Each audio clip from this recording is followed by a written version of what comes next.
Hello दोस्तों, मैं आपकी फ्रेंड सुरिंदर कौर। स्वागत है आपका हमारे चैनल फाइन ओकल्ट साइंस में। दोस्तों, आज मैंने ये कुंडली बना रखी है। कुंडली के हिसाब से अष्टक वर्ग के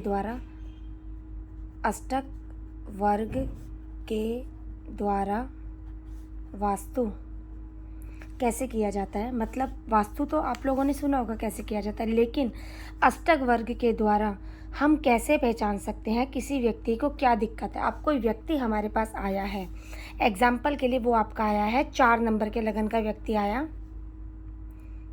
5 6 7 8 9 11 12 1 2 3। एग्जाम्पल के लिए दोस्तों आपके पास ये 4 नंबर के लगन का व्यक्ति आया है और वो व्यक्ति आकर बात कर रहा है मेरे प्रोफेशन में दिक्कत आ रही है। ठीक है दोस्तों, अगर वो व्यक्ति आपके पास आया है तो आपके पास आकर बोल रहा है मेरे प्रोफेशन में दिक्कत आ रही है, तो क्या है प्रोफेशन का आपका होता है 10th हाउस दोस्तों। तो 10th हाउस में जो आपकी राशि लिखी हुई है वो 1 नंबर की राशि लिखी हुई है जिसका मालिक मंगल होता है। तो हम उस व्यक्ति को कहेंगे आपके किचन में किसी प्रकार की दिक्कत है जिस वजह से आपके प्रोफेशन में दिक्कत आ रही है। या तो इसका किचन सही नहीं बना हुआ होगा, या दोस्तों रेड कलर ऐसी जगह पर हो रहा होगा जिसकी वजह से इस व्यक्ति को दिक्कत आ रही है। ठीक है दोस्तों, उसको ठीक कैसे करवाएगा वो क्लास का पार्ट है हमारा। अब ये व्यक्ति आ रहा है मेरी पेमेंट रिकवरी में दिक्कत आ रही है, तो दोस्तों हमारा 6th हाउस होता है। 6th हाउस का यहाँ पर जो प्लैनेट बैठा है 6th हाउस में जो राशि नंबर लिखा हुआ है वो राशि नंबर लिखा हुआ है दोस्तों 9। तो 9 नंबर की राशि का मालिक होता है गुरु। तो गुरु हमारी होती हैं वैल्यूएबल चीज़ें। तो दोस्तों इसके घर में वैल्यूएबल चीज़ें सही ढंग से नहीं रखी गई हैं जिस वजह से इसकी पेमेंट रिकवरी में दिक्कत आ रही है। दोस्तों ये व्यक्ति बोल रहा है पैसा सेविंग नहीं हो पा रहा है। तो सेविंग के लिए हाउस आता है दोस्तों 2nd। यहाँ पर राशि लिखी है 5 नंबर की, तो 5 नंबर की राशि का मालिक होता है सूर्य दोस्तों।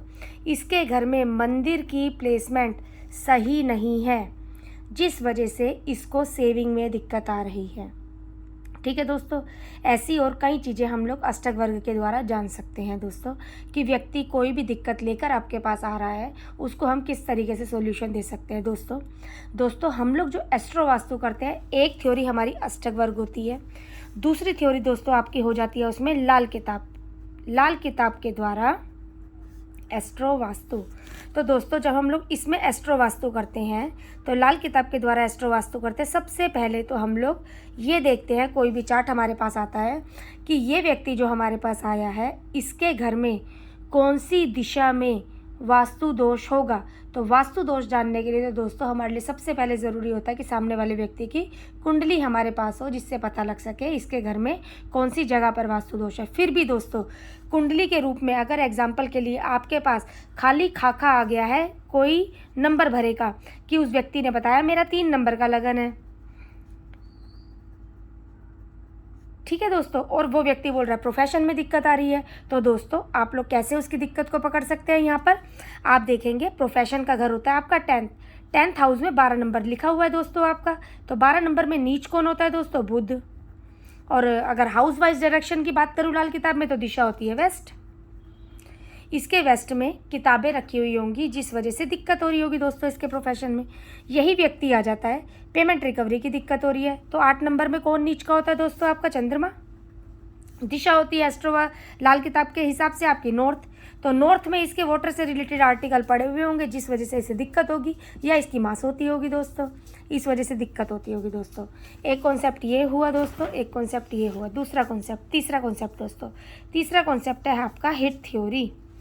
हिट थ्योरी में दोस्तों हम लोग यहाँ पर क्या करेंगे, हिट थ्योरी में क्या करते हैं, जिस भी हाउस की व्यक्ति दिक्कत लेकर आपके पास आया होता है, एग्जाम्पल व्यक्ति की दिक्कत लेकर आया प्रॉपर्टी मिलने में दिक्कत आ रही है, तो दोस्तों यहाँ पर हमारा अगर 5 नंबर का लगन है तो यहाँ पर प्रॉपर्टी का लोड कौन हो गया, यहाँ पर देखा जाए तो 4 नंबर का राशि का मालिक मंगल को कौन हिट मार रहा है, प्लस 4th हाउस को कौन हिट मार रहा है जिसकी वजह से उसे प्रॉपर्टी लेने में दिक्कत आ रही है। ठीक है दोस्तों, ये कॉन्सेप्ट हम लोग सारे करवाएंगे इसके अंदर, प्लस साथ ही साथ ट्रांजिट में इसे कहाँ पर दिक्कत आने वाली है और ट्रांजिट के हिसाब से कौन से प्लैनेट को ठीक किया जाए जिसकी वजह से दिक्कत हट सके। तो वो कैसे दिखा जाएगा दोस्तों, वो हम लोग देखते हैं थोड़ा सा।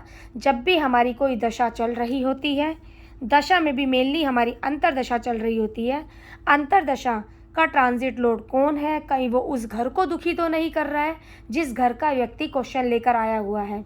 यदि उस घर का क्वेश्चन लेकर व्यक्ति आया और दुखी कर रहा है उस वो वाला प्लैनेट, तो उस प्लैनेट को वहाँ से हम निकलवाएंगे। एग्जाम्पल के लिए हम लोगों का जो प्रॉपर्टी लेने वाले हाउस होते हैं वो होते हैं 4, 11, 12। ठीक है दोस्तों, दिक्कत कौन करता है दोस्तों हम लोगों को यहाँ पर, तो जो दिक्कत करेंगे हाउस वो हो जाएंगे आपके 8वां घर दिक्कत कर देगा दोस्तों उसको, ठीक है, और आपका 6ठा घर दिक्कत कर देगा उसको।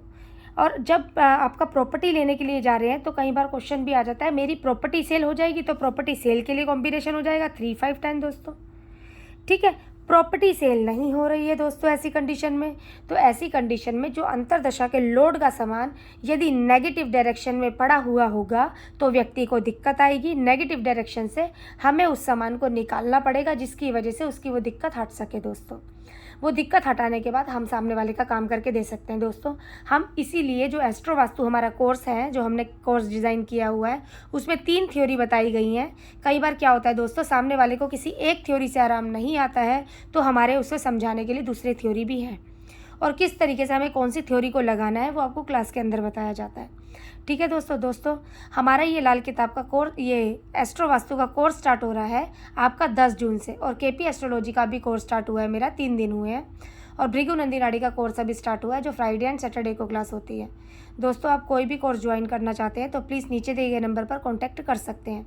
दोस्तों हमारे द्वारा दी गई जानकारी अच्छी लगती है तो प्लीज़ हमारे चैनल को लाइक, शेयर एंड सब्सक्राइब ज़रूर करें। और दोस्तों ये 3 थ्योरी एक साथ सिखाई जाएंगी, किस वजह से, ताकि आगे चलकर अगर एक थ्योरी में सामने वाले का काम नहीं हुआ तो उसको देने के लिए आपके पास दूसरी थ्योरी भी है।